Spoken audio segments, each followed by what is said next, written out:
कारोबारी हफ्ते के तीसरे रोज पाकिस्तान स्टॉक एक्सचेंज में मंदी देखी जा रही है। स्टॉक मार्केट में 724 पॉइंट्स की कमी से 100 इंडेक्स 1,72,430 पर देखा गया है। मजीद बात करेंगे डॉन न्यूज के नुमाइंदे शफी बलोच से। शफी, स्टॉक की क्या सूरत हाल है? जी, कारोबारी हफ्ते के तीसरे रोज पाकिस्तान स्टॉक एक्सचेंज में जो कारोबार का आगाज़ जो है वो दिन का आगाज़ जो है मुस्बित रहा और 180 पॉइंट्स पर जो है वो कारोबार का आगाज़ हुआ और तकरीबन अंडर इंडेक्स 1,17,000 पे जो है वो मार्केट ने ट्रेड किया। लेकिन उसके बाद जैसे जैसे वक्त गुजरता गया तो सूरत एकदम से तब्दील हो गई और मार्केट में जो है वो उतार चढ़ाव की सूरत देखी गई।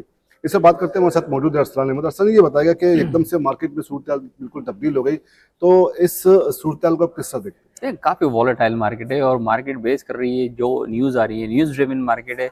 पॉजिटिव न्यूज़ पे आप देखें कि मार्केट अच्छा रिएक्ट करती है और जिस तरह से नेगोशिएशन चल रही है और जिस तरह से प्रोसेस आगे चल रहा है, तो होपफुली अगर सीज़ फायर आगे कंटिन्यू होता है तो आप देखेंगे कि मार्केट जो है ना वो बेहतर हो जाएगी। अदरवाइज़ अगर मार्केट के अंदर जो है ना वो जो पैनिक सिचुएशन है और जिस तरह से क्रूड ऑयल की का इम्पैक्ट है मार्केट में, अगर सीज़ फायर नहीं होता तो आप ये देखेंगे कि मार्केट मज़ीद जो है ना वो गिरावट का शिकार हो जाएगी। अभी सीज़ फायर हुआ है और जो वेट किया जा रहा है ईरान की तरफ से, अगर निगोसिएशन की तरफ ईरान आ जाता है इस्लामाबाद में, तो आप देखेंगे कि मार्केट यहाँ से बेहतर होती हुई नज़र आएगी।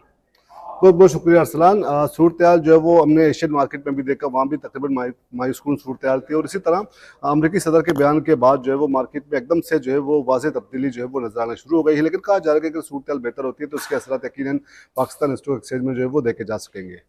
जी, प्रिया आपका।